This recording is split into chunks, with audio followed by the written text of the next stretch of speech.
Hey guys, this is Anthony Morganti from anthonymorganti.com. You know, I get a lot of questions about my gear, and I thought I'd do a couple videos where I just kind of show off the gear that I have. And in this video, as you probably can see, is I'm going to do a video about my Nikon equipment. And I'll do another video in a couple days where I show my Fuji equipment. And I'll just make some comments about why I have what I have. Now to start out, I have three bodies, and the only film body I have left is this old Nikon N65. It's really a no-frills, kind of bare bones 35mm camera. I don't shoot a lot of film anymore, probably a couple rolls a year. But the nice thing about this camera is most of these lenses will work on it. So I keep it around, and as I mentioned though, I don't use it very much. Now, I have two digital bodies. I have a Nikon D7000, of course a little old. I think they're up to a D7200 now. I don't use it as much as I used to. I used to use it for wildlife photography because it's a DX camera, APS-C sensor, the smaller sensor. It gives you a crop factor of 1.5. So a 300mm lens is equivalent field of view of a 450mm lens. So it was nice to use for wildlife photography. But I since don't use it quite as much anymore because a few years ago when the D800 came out, I got it. And the D800 has a really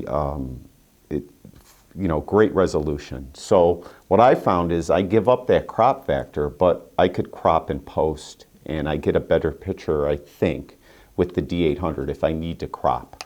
So I use usually this D800. I have a Nikon battery pack on it. I tried a couple aftermarket brands before I bought the Nikon because this Nikon, when I purchased it, was like $360 just for the battery pack without a battery. And so I tried one, it was like 46 bucks, I think, and it didn't work at all. It just was dead, didn't work. So I sent it back, and then I tried one that was around $100, and that kind of worked, but every now and then my camera would lock up, and I had to remove the grip, the battery pack grip, to get my camera to come alive again. So I just bit the bullet and I bought the Nikon battery pack. So it works great though. It's never locked up and it works fine. So that's, my main body. I still use that. Obviously they're all a little old, but I don't have plans to upgrade anytime soon. Maybe in 2017, see what Nikon has. I might upgrade the body then. Now I have two DX lenses, so they work pretty much exclusively. I say pretty much because I would pretty much use them only exclusively on the D7000. They will work on the D800, but you'll get vignetting, or you'd put the D800 in crop mode, which is a menu function, and then you'd be able to use these lenses without cropping. And I have two. I have one that Nikon calls a micro lens, what everyone else calls a macro lens. It's a 40mm micro lens. I just took a couple pictures with it. I got it in a yard sale, believe it or not. There was some camera equipment in a yard sale, and I got this. And I plan on doing a video series on macro photography, although it's not slated to go for a couple months. But when I do, I'll be demonstrating this 40mm lens on the D7000 to do macro shots. The other DX lens I have is this 18-200 Nikon lens. And this is a lens that typically I would have on the D7000 almost all the time.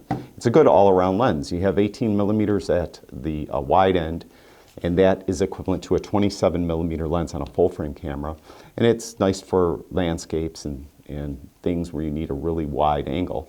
And then on the zoom side, it goes to 200mm, which is equivalent to a field of view of a 300mm lens on the D800 or a full-frame camera. And it's nice. It just gives you that versatility where you could take a wide-angle landscape, or you could zoom in and take some action shots maybe of a bird way off in the distance or something like that. Now, the rest of the lenses are all for full-frame cameras, but they do work on the D7000 just fine. I have the 50mm, a nifty 50. I actually don't use it too much, but it's nice to have. Next to that, I have a 28-300mm lens. This, to me, is similar functionality of this 18-200 that I would keep on the D7000 all the time. I keep this 28 to 300 most of the time on the D800. That way, if I'm out and about, I just have this camera with me. This was the one lens I would take. It's wide enough where I could take a landscape, but it zooms in enough where if I want to get, like, you know, a wildlife, something out in the distance, it could zoom in really nicely. So that's why I have this 28 to 300. So far, I didn't mention all the lenses are ultra sharp. You know, I really don't keep a lens that isn't sharp, and I'll talk about that in a minute. Next to that, well, let's talk about, they call it the Holy Trinity of lenses in Nikon. There's a 14 to 24 millimeter lens. This, of course, I use for landscape photography. Now, this is a really odd lens. It has this bulbous lens that pops up here, and it makes it rather difficult to put filters on. But I do have a filter system I use for that, and actually I will do a video on that demonstrating that filter system that works with this. And this is a great lens. I mean, I can't describe how sharp and nice this lens is. It's a 14 to 24 f/2.8 lens.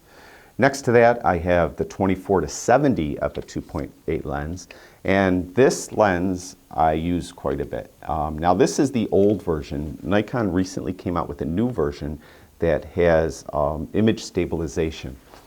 If that one, I think, runs about $400 to $600 more. Don't quote me on that.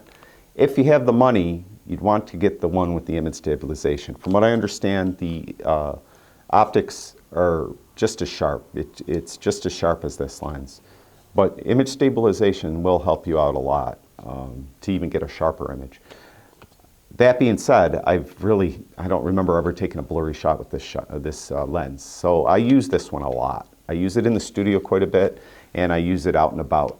So that's the 24 to 70 f/2.8.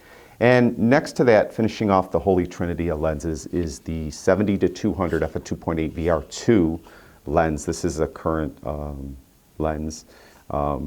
It's just great. It's just super great. I use it in the studio a lot, and I use it for lifestyle shots, and I photograph a lot of bands and things like that out in the wild, and I'll use this lens quite a bit. And it's mega sharp, and all three of these lenses focus very quickly, very, very fast. Most of the lenses actually do focus fast, but these seem to be really spot on and focus very, very fast. Now, I have a couple aftermarket lenses. I have this Sigma lens. This is a 70 to 300. It's an f/5. What is it? I don't remember. I think it was f3.5 to 5.6, but don't quote me on that, and I'll look it up. It says 5.6 on the side here. This lens is super cheap, and I got this in that yard sale that I got the micro lens. And I'm surprised how sharp this lens is because it's very inexpensive. If you're on a budget and you want to get a very inexpensive lens that's sharp to take pictures of birds and wildlife, you have a crop sensor camera, maybe like this Nikon D7000, get this lens. I'll have all these lenses listed below on my website, so you could find them online.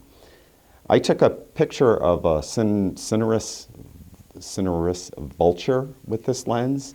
It's mega sharp, and I have that image blown up to 13 by 19, and it's as sharp as any of these Nikon lenses.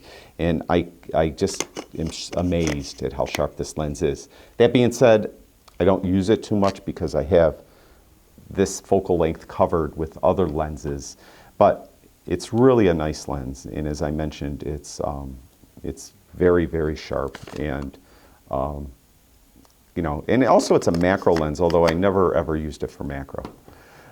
Speaking of macro, I do have one. It's a Tokino 100 millimeter macro lens. It's awesome. It is the lens I use all the time for macro photography. You've seen shots I've taken of butterflies, things like that. It was done with this lens. This is a great lens, and it's a f/2.8 100 millimeter lens.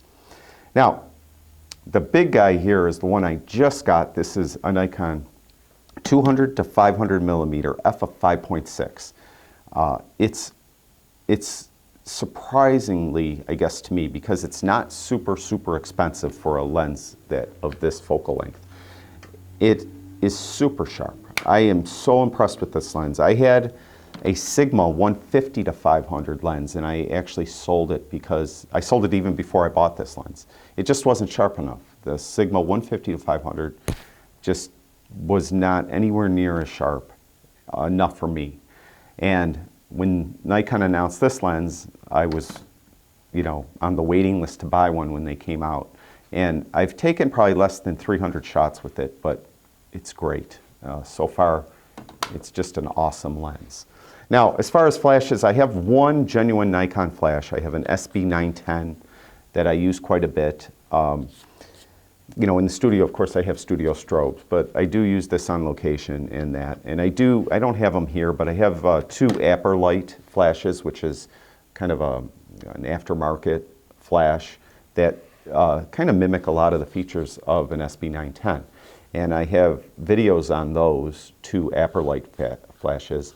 And I have one, it's XIT, so I believe it's called Exit Flash, and I got it off eBay, like it was like 50 bucks or something. And that's a TTL flash for Nikon cameras, and that I have that flash too. And it's about the same size as this, and that flash works very, very well too. So that's all my Nikon equipment. Everything I have is right here. And as I mentioned, a day or two I'll do a video on my Fujifilm equipment. I have a couple camera bodies and maybe half a dozen lenses, and we'll talk about that. So that's it. I'd like to thank everyone that watches my videos. I'll talk to you guys soon.